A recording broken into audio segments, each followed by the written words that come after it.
On the morning of the 22nd of May, 1944, Slater and her crew were moored port side of hull number 101, which was moored port side to hull number 100, which was moored starboard side to the docks of Tampa Shipbuilding Company.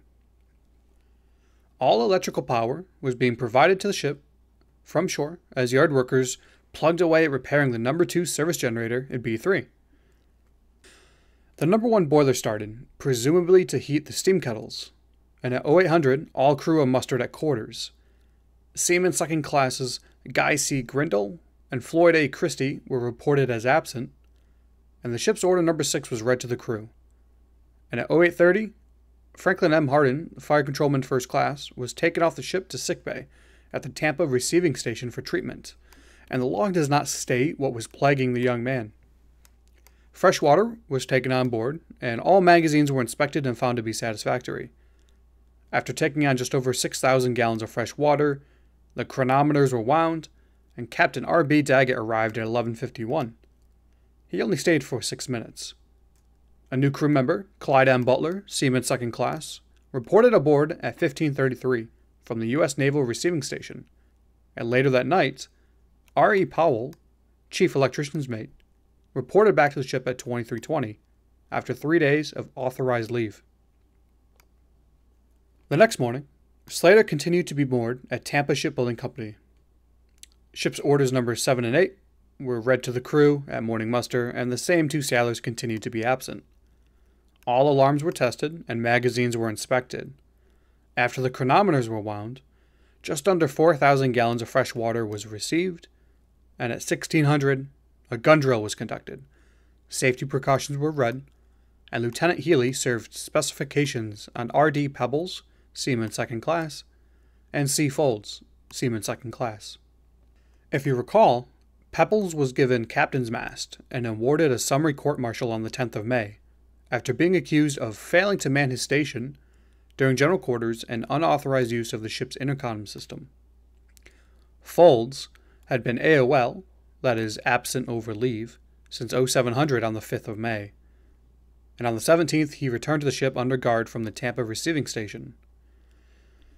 The 24th, and Slater remained in Tampa, but at 0600, preparations were made for getting underway, and 30 minutes later, Special Sea details were set. The tug Eva came alongside port quarter, and Lieutenant Commander Ryan of the United States Coast Guard boarded the ship to act as pilot. Slater got underway from Dock A at 0656, with the captain at the con and navigator on bridge, but she wasn't going very far. She was only switching berths to the Clyde Mallory dock. Lieutenant Commander Ryan departed the ship at 0740. Ship's order number 7 was read at morning muster. Grindle and Christie remained absent, and R.H. Brooks was added to the sick list. At 10:05, summary court-martial met to try the cases of Chapman, Folds, and Pebbles. Lieutenant Harold N. Poulsen, the executive officer, was the senior member. They adjourned at 11:38. At 1400, Grindle and Christie were transferred to the Tampa Receiving Station. They had either returned to the ship and then transferred, or the transfer was done in their absence. The remainder of the day was quiet. The next day, no absentees were reported at morning muster, and this is the first time in what feels like forever. Just under 5,000 gallons of fresh water were taken on at 13:17, and at 14:52, Lieutenant Commander Ryan returned to act as pilot. Slater was heading for her shakedown cruise in Bermuda. After exiting the Sparkman Channel and entering Tampa Bay, Ryan departed the ship, and Slater returned underway. At 18:02, she finally entered the Gulf of Mexico. The pit log was lowered, and an emergency steering drill was conducted, with aft steering taking over. So here we have aft steering. You'll notice this a lot in our deck logs. They're switching to emergency steering all the time, just to make sure, 1, it works, and 2, the guys know how to do it very quickly and efficiently. This compartment has not been restored. It's been a work in progress for many, many years. However, we keep getting distracted by other projects. So one day this will happen. But yeah, this will control steering of the ship. Rudders are directly below us. So we have the starboard side to the left, and then port side over here to the right. And we are at the water level down here on the river, so of course you can hear that sloshing around.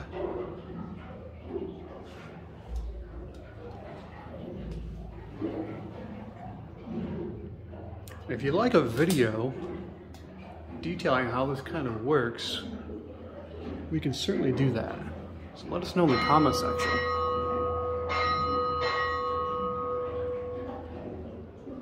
There's 4 bells, it's 2 o'clock. And while we're down here, we can check out the carpenter shop right around the corner here on port side.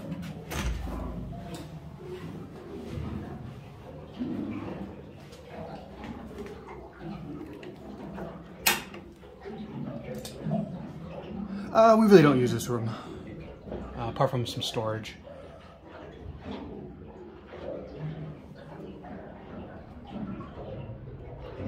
All right, let's go check out some magazines.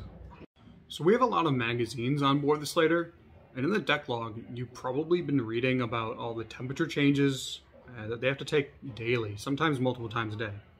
So I'm going to show you a few of the magazines that are listed in the first few weeks and what they look like today.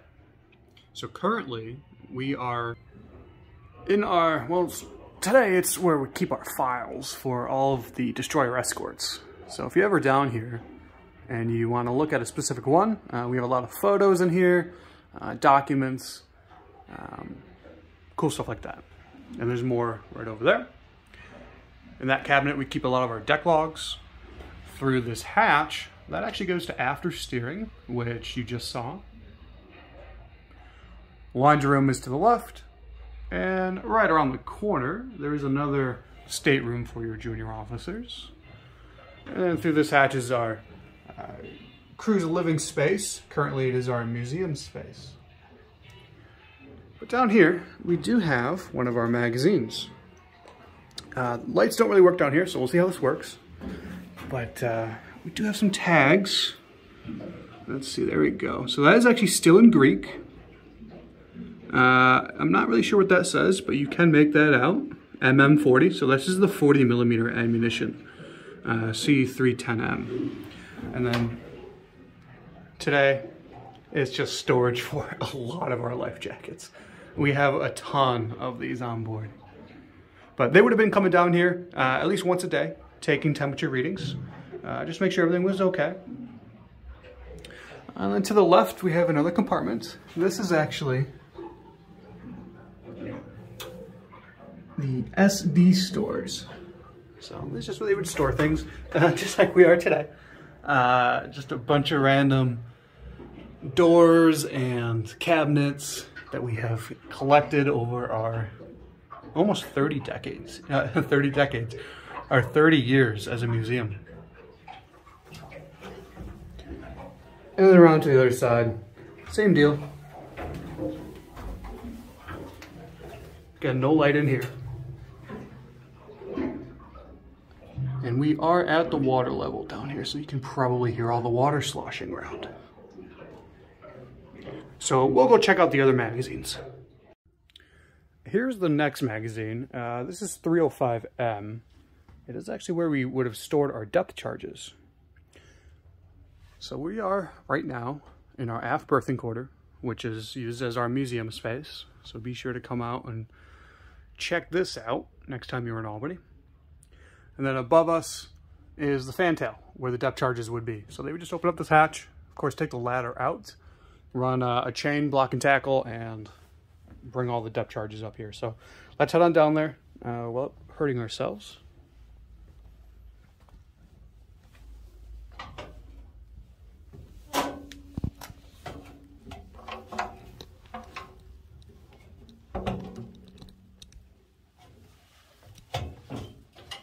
And here we are in our depth charge storage. So it also acts as our storage for all of our collections. So you can see they're all in boxes here. It is not very well organized currently because we are in the process of doing some work down here, and I'm going through recataloging everything.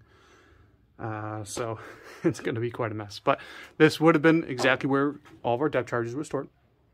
These slots would have held all of the cartridges, the fuse cartridges, to fire the depth charges via the K-guns. Today we actually use them, you can see right over here, we roll up flags and pennants, and then we store them right in the slots. This compartment was actually restored in 2014, I believe, and it became the main collection storage compartment. Alright, let's go check out some more.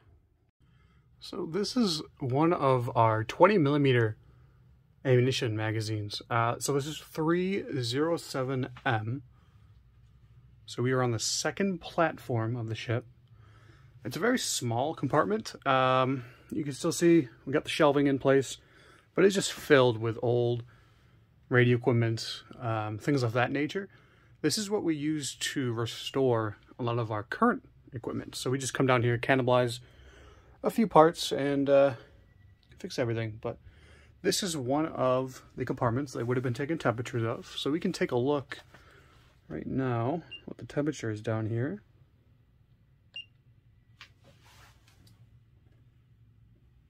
So we're looking at about 77 degrees, 77, 78, and just over 50% relative humidity. So it would have been down here a few times a day. Just double checking everything. A few of our magazines they did have temperature issues with, and they had to take corrective action with that. You'll see that in later deck entries. Okay, so next we're going to head down to the hold. This was another one of the areas they were taking temperatures. So it was just down this hatch. We came from up here, so directly above us is actually the tour route. So we have Chief's compartment behind us, and forward is the forward berthing compartment and mess deck. So if you're ever taking a tour of the Slater, kind of gives you an idea where we are. All right, let's go.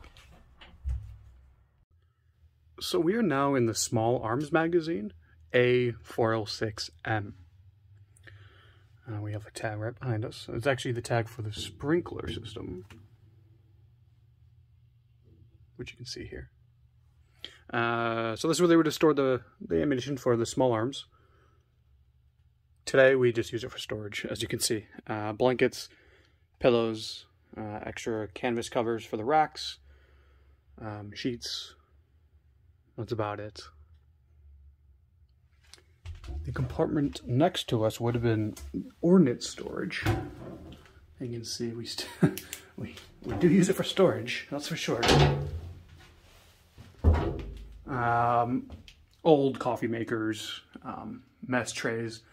We have thousands of mess trays, and we do sell them in the gift shop, so if you're ever interested. But those are all the magazines that they were taking their temperatures of. So anytime you see that in the deck logs, just know that is where they were. General quarters was sounded at 2021, and all men manned their battle stations.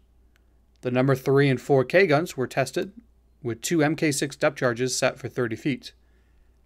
All 3 of Slater's 3-inch deck guns fired star illumination rounds, and at 21:29, a small fishing boat was sighted and illuminated with a searchlight. Now imagine being that fisherman in the waning daylight, hearing explosions and seeing random flares dropping from the sky, only to be blinded by a searchlight. I wonder if he ended up catching anything. Anywho, general quarters was actually secured at 21:34. On the morning of the 26th, Slater was steaming on course 178 degrees at 15 knots en route to Bermuda, with a position of 24 degrees, 18 minutes north, 82 degrees, 41 minutes, 30 seconds west.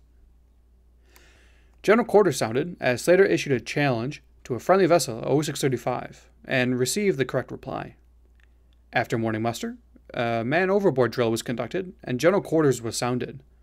The dummy was easily saved. After another emergency steering drill, 20mm firing practice started, as was the test firing of a submachine gun. 18 rounds HEI, or high explosive incendiary, 3 rounds of BLMP, blind loaded and plugged, 52 rounds of HET, high explosive tracer, 1 round of 3-inch 50 anti-aircraft common, and 30 rounds of .45 caliber were expended.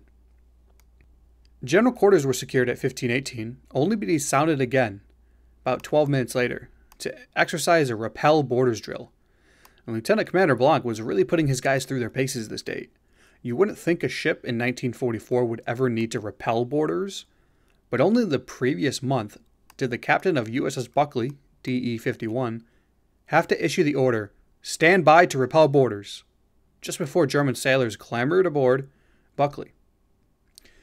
An American naval captain had not issued that command in over a century, not since the days of Commodore Matthew Perry, so it really was not out of the realm of possibility that Slater would one day be forced to do the same. Once this was completed, Slater rang up flank speed to intercept 2 ships for identification at 1853, and I presume they were friendly. Later that day, General Quarters was sounded once more at 2248 for an underwater sonar contact, and Slater began hunting. After some searching, nothing was found, and she secured from General Quarters.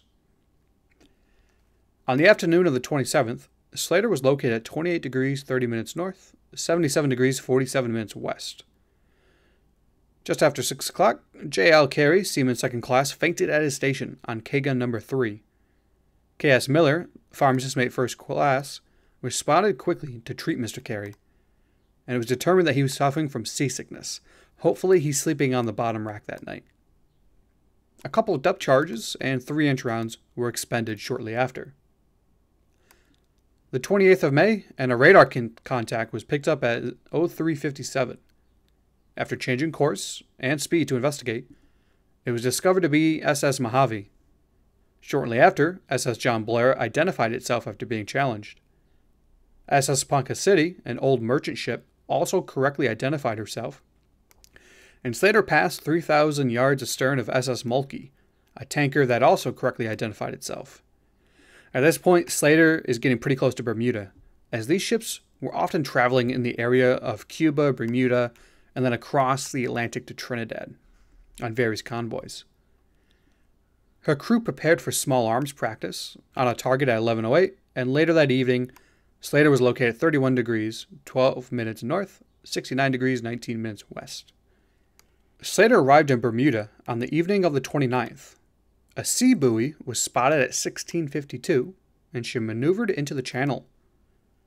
Pilot Darrell from the Curlew came aboard at 17:08 and helped her guide her into Hamilton Harbor. Here she was moored starboard to the destroyer tender USS Hamel, AD-20. And that will do it for this week's look into Slater's decklog. Be sure to tune in next week as Slater begins her shakedown operations off Bermuda in preparation for convoy duty. Don't forget to click that thumbs up button, leave a comment down below of anything you'd like to see from us, and be sure to subscribe so you don't miss any future content. And until next week, take care.